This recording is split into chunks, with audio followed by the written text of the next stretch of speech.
Hey guys, what's up? This is False Bulls 123, and I'm coming to you with day 58 of our daily quarantine vlog. Now, I was going to do a music corner today, but honestly, I just didn't feel like it. So, fuck that shit, we're doing something different. And I thought that, I was thinking about, my blog, like I usually do. And I remembered that I had given a few horror movie recommendations on, on my About Me page. And so I was thinking what would be really fun is if we simply, give me a second. What would be really, really fun is if I basically, just gave you 10 horror movie recommendations. And there we go, 10 horror movie recommendations. I know how to count on my fingers. That's something I learned in school. And I'm just going to get into it. I should mention that, one half of the list is sort of newer movies, contemporary horror movies that I really liked. And the rest of the list are just a few of my favorite horror movie classics.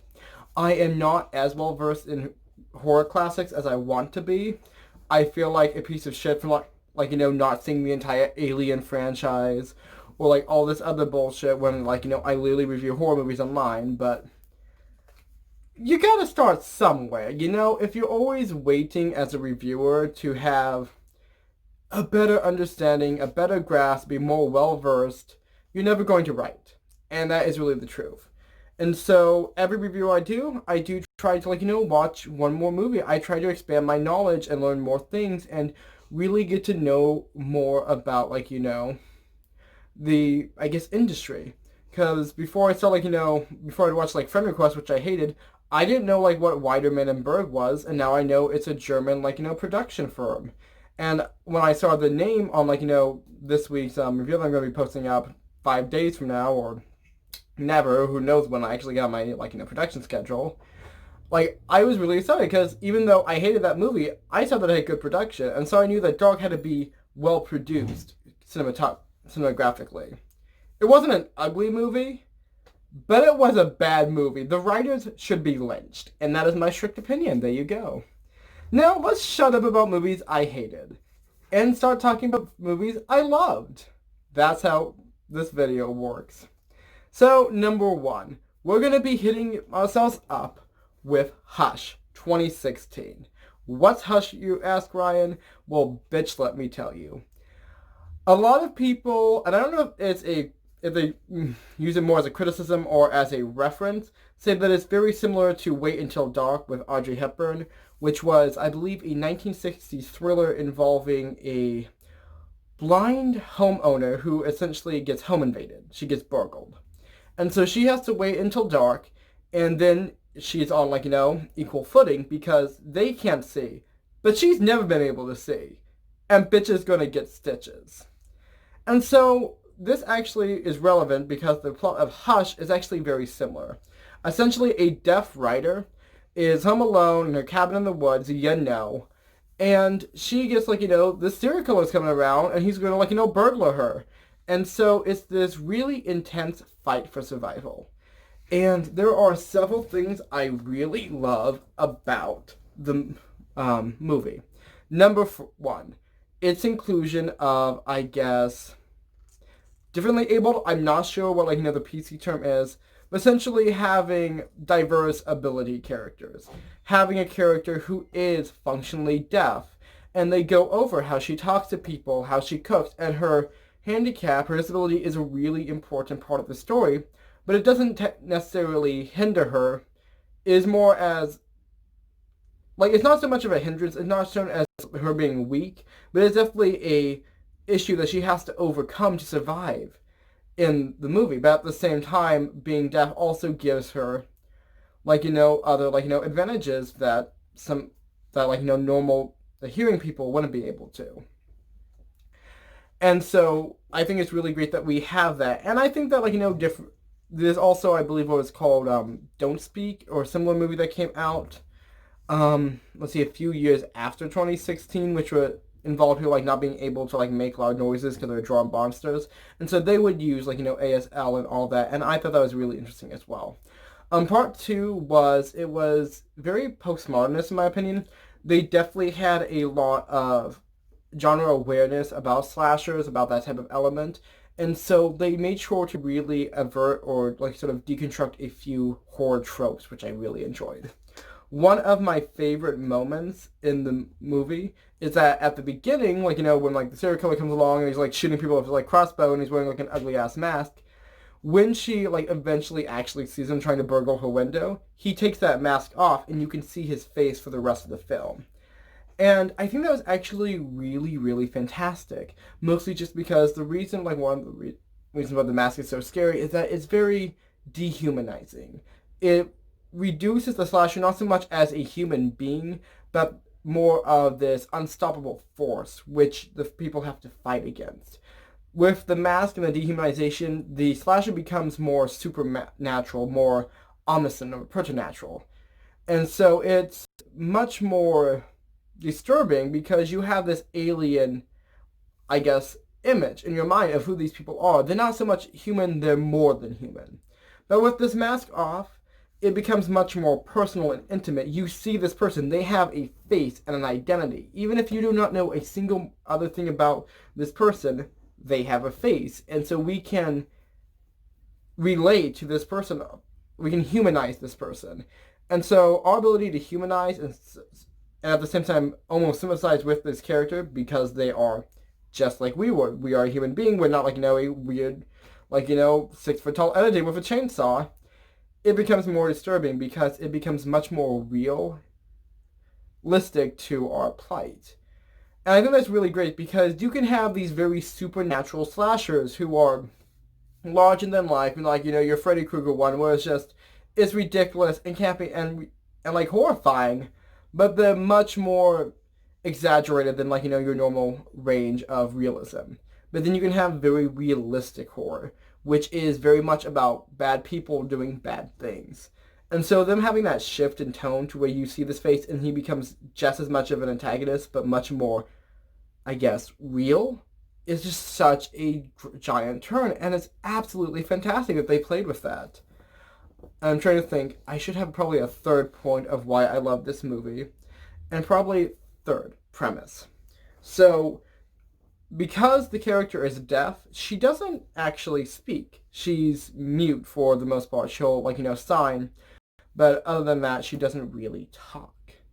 And so what's really interesting about the movie is that for the most part of it, the entire film is not silent. There's still ambience, there's still Foley work, and there's actually some synth ambience music played because some points are taken from the point of view of the character, but the director didn't want to have complete silence as he felt that would be too jarring for a regular audience. So we had a very sort of static ambience track play over to sort of emulate all that sort of mindset, which I thought was fair. I think it worked for the thing, and I definitely, let me know that they are deaf, even though deaf people don't hear anything, just like how blind people don't see darkness or black.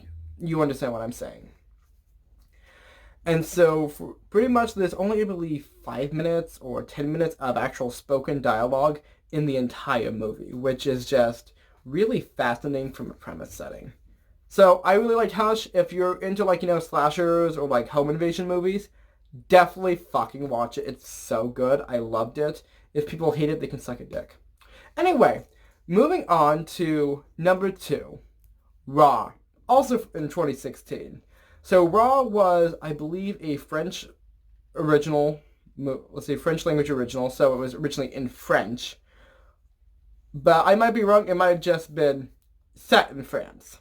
And it follows the story of a vegan veterinarian who goes to a school, and so she gets hastened to eating a lamb's heart, or liver, one of the two, and then discovers that she has an insatiable craving for meat.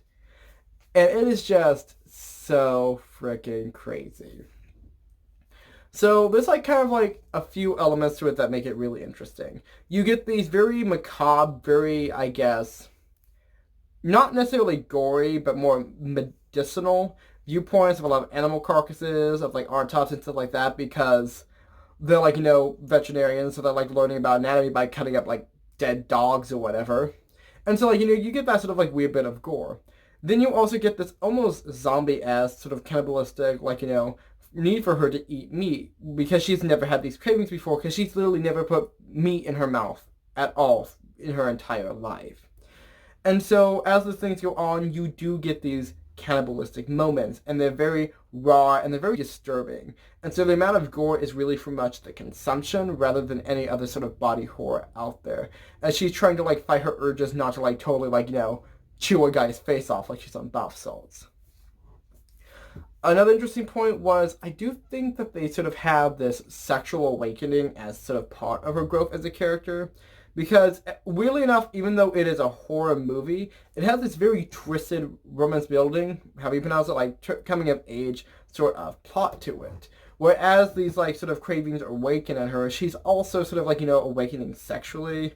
And so then she, like, bangs a dude. I really like it. I think it's weird. I think it's gory. I think it has a really strong visual style.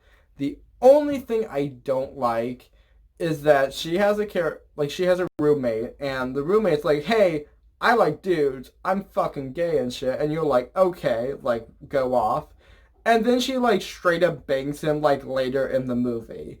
And I don't like that just because, like, if he was bi, he should have said that, like, get your writing correct. Or was it just like, oh, he really wasn't, and she, like, turned him or something? And it's like, I don't like that. It's like, if you're going to have a queer character, keep them queer. If you're going to have a bi character, specify that. I don't even know why she needed to sleep with her roommate. It really wasn't, like, that big of a... Like, I feel the movie would have been better if they introduced a different person who wasn't her queer roommate to sleep with. Because it would literally follow the exact same part in the plot. It wasn't necessary for her roommate to sleep with her. And even, like, them sleeping together was... I don't know. I think the scene was important. I just didn't care for the character they chose to be in that scene. You understand. That's my only criticism. I liked Raw. I thought it was pretty good. A bunch of people clutched their pearls when they read it because, like, it's all about, like, sex and violence and, like, chomping and, like, fingers and shit. And so, yeah. It's pretty good. Like, don't watch it with your mother, but it's good. Next up, The Conjuring, 2013. So, do I love The Conjuring verse? I haven't actually seen any movie besides The Conjuring, but that's just because I haven't gotten to it yet. Please write me down in the comments. Tell me that I should never write a horror movie because I don't know horror and I'm a piece of shit down below in the comments. Anyway, what's great about The Conjuring? Well, first of all, it's like, it's based on, like, a little bit of real life history with, can't remember the names right now, but they were essentially, like, these ghost hunters, and they did a bunch of cool shit, and everyone loves them. And so this is sort of like, one of the beginning stories in the one that's separate from the whole Annabelle, like, issues. And they're dealing with this family that's haunted in, like, this beautiful, like, gothic house. So you get haunted house, you get scared family, you get, like, sort of, like, early ghost hunting. All aesthetic, all I fucking love. Things The Conjuring does really, really well. It has a succinct and understandable lore to it. Good. It has creepy children doing creepy things that actually are relevant to the horror movie and are introduced and, like, go into part of the scares. Good. It has really great understanding of how to build suspense during long moments, and so that your fear is increased even if you see nothing. Because the act of actually looking and seeing what's under a bed or in a closet, the anticipation of fear, the terror, is just as important of an aspect of horror as the actual shock or like, revulsion, the horror aspect. So they actually have both terror and horror in their, like, movie, which they play off well to increase your suspense and fear. Good. Get that shit. Fourth, exorcism scene, absolutely fucking fantastic. The way they dehumanize the possessed person, I'm not going to spoil it, at the beginning and then reveal their face to once again humanize that sort of, like, discussion I brought back originally. Absolutely great. The exorcism scene, super fucking long, super fucking scary. I loved it to bits. Conjuring is, like, one of the best horror movies I have watched, and it is just, get that dough, bitch. It's so good. I need to watch the rest of them, but, like, if they're all as good as The Conjuring, my horror heart will go doki doki. Okay, bitch? Just as a side note, and I do need to start going through these a bit quicker because I'm already 15 minutes in, but whatever the fuck ever. is I hated Insidious. Insidious was fucking boring. If I wanted to watch a guy be sad about his, like, comatose son and then walk around a dark basement for like half an hour, I don't know what I would do, but I wouldn't watch Insidious because it's fucking boring. There you go. Next up, number 4. The Exorcism of Emily Rose, 2005. So, Exorcism of Emily Rose is another sort of like, demon possession case, but it actually takes place as a court drama. So, imagine, what was it, A Few Good Men, whether the one has Tom Cruise in it, but if it was about demons, and a person, like, imagine The Exorcist if Tom Cruise was like the lawyer from like A Few Good Men, and then you kind of get a sense of like what this movie's about. You follow this atheist, very specific, defense attorney, whichever one is the type of person that like whatever the one, like, because there's like the one lawyer who defends the person and the other person that's like trying to get them in jail, and so she was the one that was defending him. And I am not a lawyer, so I don't know what those words are, and please tell me down below and call me a piece of shit. But basically, she gets like, this client who is a priest, and he's being charged for negligent death over an exorcism of this girl named Emily Rose. And so the entire, like, movie is set of them discussing, like, was she actually possessed? And then they have all of these, like, skeptical, like, explanations for all, like, the creepy possessed shit she did, like speaking Aramaic and German. And talking, like, in 2 voices at the same time, and, like, all this other shit. And so, it's just so fantastic. So if you like the X-Files, if you like the Black Tapes, where you have that belief-skeptical dichotomy, and you like court dramas, it's really good. I think it was macabre, it was not too scary, it was more technical, but it had like a really good horror aspect, and it had just such an interesting idea, like, over the concept of a demon possession plot. And so I really, really liked it. It definitely, like, also gave me some very, like, strong dark Black Tapes vibes. So if you like the Black Tapes, watch the movie. And if you don't know what that is, it's a podcast. Moving on, Cam, 2018. I fucking loved Cam. It is probably one of my new favorite horror movies. And what's Cam about, Ryan? You should actually tell us what movies are about before you start gushing about them. Cam, written by Isa Mazie, is essentially the story of a cam girl who finds out that her account has been taken over by an imposter who's pretending to be her, like, on all her shows. And it just fucking slaps. Bunch of things I love. Accurate depiction of sex work that isn't titillating or exotifying. I really like that. You watch all these horror movies and you got strippers fighting zombies, and it's like, oh my goodness, I got blood all over my titties. And I'm just like, can you just stab a zombie and not, like, try to give me a boner? Like, horror movie. If I wanted that, I wouldn't be watching a horror movie. I'd be watching something else, and I wouldn't be talking about it on the internet. But yeah, sex work, accurate. Another great thing is sort of the sense of both stolen identity and really the whole, like, imposter, like, effect where you're looking at this other that looks exactly like you, but it's not you. And it's just, chef's kiss. Which I don't really say because I cook for a living and it's kind of weird. Another thing I really love, besides just the fantastic soundtrack, is probably the ending scene where you're dealing with this crazy... I'm going to spoil it a little bit, but not too much. Basically, Lola decides to fight against, like, her other, like, doppelganger Lola, or as I called it in my blog, her sexpot doppelganger, which is my new band name. She basically gets this, like, giant mirror, and she sits up against her vanity, so, like, you got that, like, background infinity mirror thing. And then she starts, like, voice chatting with the other Lola and gets her into her live stream.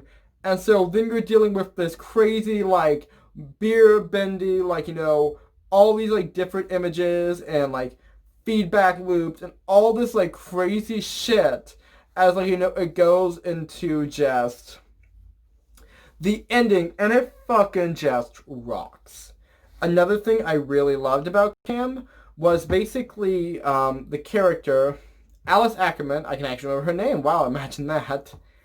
She actually really enjoys cam work. She enjoys being a sex worker. It's not a means to an end. It isn't something that she's doing to put herself through college. It's something she generally enjoys and gets satisfaction from. So even after the events of the movie, she wants to still be in that industry. And I think that's fucking amazing. That they have such this interesting and very sympathetic and not exotifying or titillating view of sex work. And so we need more horror movies like that. We need more horror movies that aren't just like, big tit bitches getting stabbed. We need we need to have shit like that, and Isa Maisie delivers it. Another shout out is that Isa Maisie actually wrote one of the stories for 50 States of Fear, which was on Quibi. I don't watch Quibi anymore. I didn't care for it. 50 States of Fear was good. If it was a miniseries on actual television, I'd pay money for it. If it's on YouTube and I have to watch an ad, I'd watch an ad for that, but I ain't gonna pay $8 a month to watch an app that I just don't care that much about. Moving on. Number 6, The Autopsy of Jane Doe. There we go. What's this about, Ryan? So kind of where The Exorcism of Emily Rose was a court drama, The Autopsy of Jane Doe is basically this murder investigation that's taken from the viewpoint of an actual autopsy. So pretty much they find a bunch of policemen find this Jane Doe in this house where a bunch of random people died, right? And you're like, what the fuck? And so they take this pristine body, there's not a scratch on her, to this mortuary, and they're just hey, can you cut us open and tell her what she died from, because we just found her buried in the basement. And they're like, wow, that's pretty weird, so yeah, we'll go do it. And so it follows this father-son coroner team as they investigate and try to figure stuff out, and it gets really fucking creepy, and there's all this weird supernatural shit that happens all throughout it. And so it goes straight from just pretty standard just macabre dead body stuff to really freaky supernatural bullshit that you don't understand what's happening, but it's scaring the fuck out of you. I like it mostly just because all of the scares, all the sort of creepy supernatural shit that happens makes sense in context. I hate movies where they just start throwing horror trope elements all over the place. Oh no, it's a zombie. It's a bathtub full of blood. And I'm just what the fuck is this? A funhouse? No. You tell me why there's oil black hands flicking out of that pond so that I can actually understand. And it pisses me the fuck off when that happens. Luckily, Autopsy of Jane Doe doesn't do that. It has great acting, really good scares, just so much good shit in it, and then it has a bookend ending, which it gets me. It gets me so hard right in there. It's a good movie. You should watch it. And if you want to hear a review of that isn't trash, I will post links to all of my articles in my blog that actually discuss the movies that I've mentioned. Next up, Texas Chainsaw Massacre, 1974. This is number 7, so I have to do math now. Fangs. And this is the beginning of sort of my classics that I'm talking about.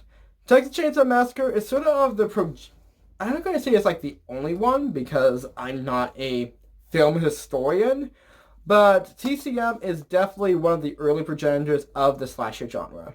What's the slasher genre, Ryan? I don't watch horror movies because I don't give a shit. The slasher genre is essentially a popular genre from the 70s, 80s, and 90s, though there are still ones made today, that essentially incorporate a few distinct elements. First, you have what's called the slasher, which is a usually larger-than-life masked murderer, though they're also usually a masked, M-A-S-K-E-D, murderer.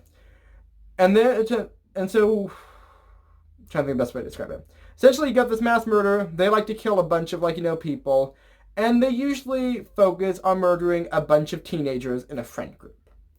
And so, a lot of the times, they'll all of the teens will usually have various stereotypes. You won't like them that much, and they'll die one by one, and you'll kind of like it a little because it's an interesting murder. And so, pretty much the other big element besides the slasher, who is murdering all of these teenagers one by one, is the last girl, or the final girl. These are basically the two main tropes that make slasher films important. So, a final girl is essentially usually the last living character left alone from the original friend group. Though there might be a few other people left alone, there might be additional characters that come in through, the halfway point, who are also survivors of this murder attack, and they might live. But generally, in pretty much all films, there's always at least one person that survives. And I think that's always really important from the other standpoint. If everyone's dead, then who can tell the story? But it's also, the final girl is a way for us to attach ourselves to the audience. Our sense of survival, our sense of surviving this fear and this conflict is by allowing the final girl to make it to survive and to either escape or conquer the evil that is the slasher. And so I think the final girl is a very important aspect in slasher films, as is a way to facilitate our release at the end of the film, to have a satisfactory ending where she escapes and we feel good about the ending of the movie. Though there are, obviously slasher films where everyone dies. For instance, I'm going to quote Cabin Fever, even though that's not technically a slasher film, but it does have a lot of the same elements. So, Texas Chainsaw Massacre follows the group of 5 teenagers whose names I don't remember, and honestly, I can't care about. Also, one of the characters is paraplegic, so we got that diversity. Yay. He also gets absolutely cut through with a chainsaw, so spoilers. Sorry about that. So, things that TCM does really well. First of all, it has, some eerie, creepy-ass, stuff happening. You got corpse mutilations. You got a little bit of gore and self-harm. You got, a bunch of, dead things. And so, I am not doing well with this video. Okay, let's back it up. Sorry. What actually is happening in TCM, right? Because I'm not being good at telling you what this movie is aesthetically. Pretty much all these teenagers, they get to meet this slasher named Leatherface, right? And he has a meat hook, and he has a chainsaw. I had to think about that. He definitely has a chainsaw. The movie is called Texas Chainsaw Massacre. I had to think about it. Does he have a chainsaw? He does. And basically, he starts chainsawing all of these teenagers. One of the great aspects of it is the final girl. I think her name was Sally, Sandy, whatever it was. And she basically has to witness all of this horror after pretty much all of her friends die. And another aspect is her basically trying to escape from Leatherface, and you find out. These are, spoilers, his family. So if you are really into that new Bioshock? No, that's not it. Resident Evil game? Oh, that's why I messed it up. Yeah, if you're into that new Resident Evil game where you go to that house and they have this creepy family and you get that sort of Southern Gothic decadence where everything is dead and decaying and it's gross and ugly, that's what you're thinking of. Think The Hills Have Eyes. Think just not Cannibals and Hillbillies, but creepy, decrepit, the deconstruction of the old Southwest. All of these elements are sort of bringing into this horror vibe. And then you got some crazy dude with a leather face killing somebody with a chainsaw. Oh, and it's not cow leather, it is human leather. He has a face made of other people's faces and is super fucking creepy, like it's Reba the Genetic Opera. And so it works as a slasher film. I don't think the formula is as well polished in TCM as it is in other movies. Older, newer movies in the genre where they actually sort of kind of got what slasher really is. But as an original classic, it works. It's scary, it's creepy, it has so many great elements to it that you don't always see in newer slasher films that just don't really want to focus on the slasher. They want to focus on people getting their brains gutted out or stabbed in a pile of tires outside of a marching band. But TCM actually focuses on the slasher more in the movie, which I find absolutely fantastic. Moving on, Ryan, this video is way too fucking long. Okay. Number 8. Yeah, that's 8. Rosemary's Baby. And that came out in 1968. Forgot when it came out. Rosemary's Baby is the story of a woman whose name I also can't remember because I'm bad at life, who essentially moves into a new apartment building. Her neighbors are kind of creepy. They do a lot of sage burning, and you're thinking, they're weird. But this apartment is rent locked, so it's pretty cheap. So we don't care about the creepy ones. We'll just put a tea cabinet in front of the adjoining door, because I don't get why apartment buildings have doors that connect to each other. I just think that's weird, but apparently it used to be like a thing. So they put a tea cabinet against them and just like, well, forget about the old creepy people who chat in Latin sometimes. And they're living their lives. And one day this chick, has a dream that like, the devil put a baby in her and she's like, that's weird. I mean, I did just fuck my husband, but like that was pretty weird of a dream to have. And she gets pregnant and she's like, wow, good thing that ominous, almost said omnipotent, ominous dream that I had has nothing to do with real life, and I'm just going to live my life. And so it begins, like, on two phases, this sort of paranoia as she's, like, going through her pregnancy. One, she's either, blah, blah, blah. Basically, she has this paranoia that either she is carrying the spawn of Satan, or that the people next door want to steal her baby because they're, like, baby stealers. And also possibly Satanists. And so she basically has this paranoia for pregnancy. And it just becomes this, like, just giant downhill spiral of madness and paranoia and fear. And whoever the actress is for is just so freaking fantastic. It's so disturbing, it's so strange, and you can't really trust anybody's motives, like, in the movie, except for obviously the pregnant chick, because you're viewing it from, like, her viewpoint.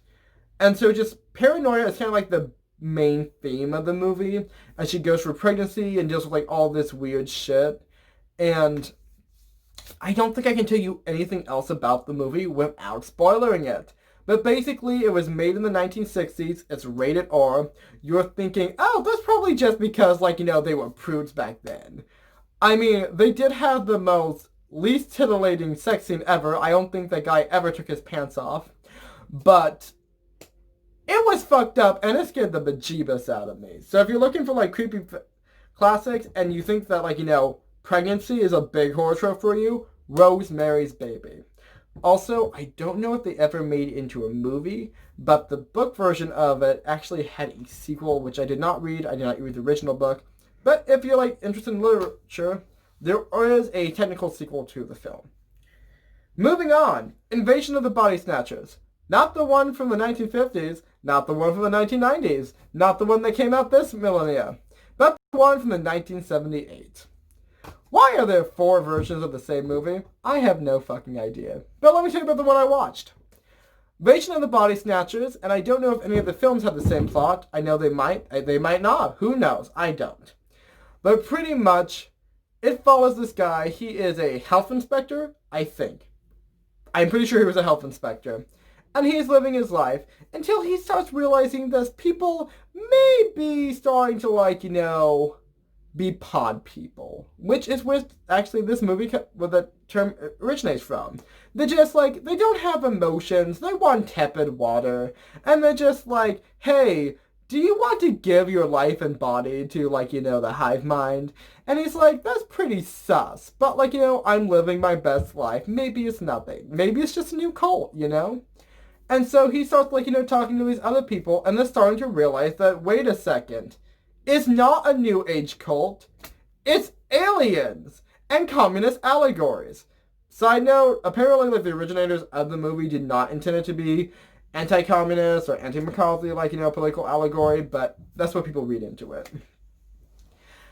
And so they're just like, wait a second, all of, like, these doppelganger people are, like, totally trying to take over the world and make us all like them.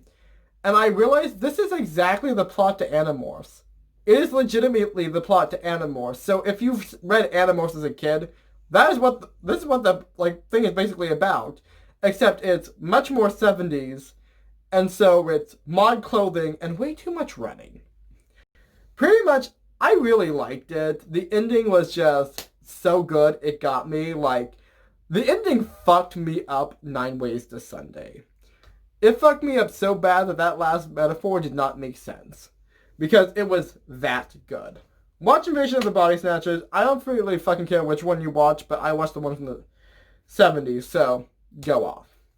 And lastly, my 10th pick is Alien in 1979. What's cool about Alien, Ryan? What isn't cool about Alien? Did you know that the guy who, like, basically drew all the concept art for Alien, I forgot his name, but I probably know how to edit, was stopped in an airport because they didn't know what the fuck those concept drawings were, but they were probably a bomb. That's a thing that happened. Alien is a classic sci-fi horror story from 1979 that involves a group of people landing on this, island way somewhere in deep space. And basically, they're trotting along, they're in this big spaceship, and one of their friends falls in a hole around all these weird glowing egg thingies. And he's like, wow, that's pretty fucking weird. I'm gonna stick my face in one of them. And then the next thing you know, he got a free hug by an alien baby who's wrapped his tail around its fro and is sucking his life fluid. And they're like, wow, that's pretty gross. Also, another fun cinema history fact. That scene was actually supposed to be very allegorious. It was meant to feel like it was a sexual assault. That was the intention that the writers and directors wanted to sort of feel to it, be that very assaulting, very invasive, penetrating act. That's why they actually had a male in that scene, as they felt that a female being in that scene would be much too... I don't know what adjective to use, but essentially yes. And I'm not going to put anything there to prove it, but that is what I have read. So there you go. Anyway, moving on. So it's oh my goodness, there's a face hugger, on my face, and it's hugging my face. And they're like, well, great, now we got some sort of, alien parasite on him. What the fuck are we going to do? And so they take him to his med bay, and basically you get to the next great, scene in a, horror cinema, which is the chest burster scene, which I'm not going to tell you about because you don't get to know that, because that is a fucking spoiler, and I don't want to spoil it for you. Basically, oopsie daisy, we just birthed an alien. Yay, we're parents. But the alien doesn't want to, play, peekaboo with them. It wants to eat their faces. And they're just we don't like that. And so, pretty much slasher films, it sucks them down one by one and eats, and murders them savagely. Except for Sigourney Weaver. Had to make sure it's the right one, because I always say Winona Ryder if I'm not thinking. It was Sigourney Weaver, though, and she looks badass, and she is badass. And so, she, fights the alien, she finally gets off, into, her space capsule, and she's Final Girl. And it's such a fun movie. It's super fucking scary, it has amazing monster design, and it's super claustrophobic. You have these, narrow, tight walls in, the spaceship, and it does so well for, a 70s sci-fi movie. Simply just because, and that's the thing is that whatever era of sci-fi you're in, the sort of, design of all, these futuristic devices are so contained to the era because that's the imagination of the time. That's what we think the future is going to be like. And it works so well, and it's still just an absolutely amazing movie. Also, roast me in the fucking comments. I haven't seen the rest of the Alien franchise. Tell me I'm a piece of shit. Anyway, guys. That was, my top 10 horror movies. I like these movies. I think you should watch these movies. And if you watch these movies, tell me down below. I have stuff to do today, stuff that isn't this, and so I'm going to run away from you. Not because I don't love you, but because I got shit to do. And, yeah. Remember to like, comment, subscribe, all of that stuff. Feel free to share this with anybody if you want to hear some random guy from that organ talk about horror movies for 40 minutes. I'll let you do that. And, yeah, this is False Bulls 1, 2, 3, and I'm signing off.